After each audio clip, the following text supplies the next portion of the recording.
শ্রীকৃষ্ণ কেন সুদর্শন চক্র আহ্বান করেছিলেন?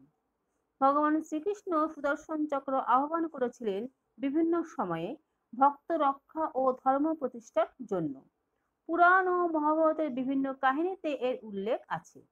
কয়েকটি প্রধান কারণ হলো: ১ নম্বর, দ্রৌপদীর বস্ত্রহরণ কালে। দ্রৌপদী যখন কৌরব সভায় অপমানিত হচ্ছিলেন, তখন তখন তিনি ভগবান শ্রীকৃষ্ণকে আহ্বান করেছিলেন।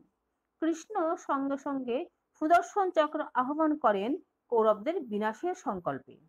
যদিও তখনই তিনি তা ব্যবহার করেননি, তবে এই প্রতিজ্ঞা থেকেই কুরুক্ষেত্র যুদ্ধের ভূমিকা দৃঢ় হয়েছিল। ২ নম্বর, ভীষ্মকে থামাতে। কুরুক্ষেত্র যুদ্ধের সময় ভীষ্ম অপ্রতিরোধ্যভাবে পাণ্ডব সেনাকে বিনাশ করছিলেন। কৃষ্ণ তখন নিজে রথ থেকে নেমে গিয়ে সুদর্শন চক্র হাতে তুলেছিলেন ভীষ্মকে বধ করার জন্য। কিন্তু ভীষ্ম ভগবানের পায়ে নত হয়ে প্রার্থনা করলে কৃষ্ণ শান্ত হন। এতে বোঝা যায় তিনি ভক্তের কাছে নিজের শপথও ভঙ্গ করতে প্রস্তুত।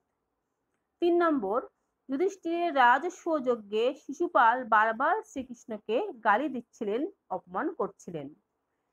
শিশুপালের শত অপরাধ পর্যন্ত কৃষ্ণ সহ্য করেন, কিন্তু সীমা অতিক্রম করলে তিনি সুদর্শন চক্র দ্বারা শিশুপালকে বধ করেন। ৪ নম্বর, ধর্ম রক্ষার জন্য।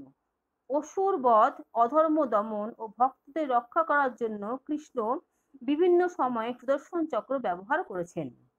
এটি ভগবানের শক্তি ও ন্যায় প্রতিষ্ঠার প্রতীক।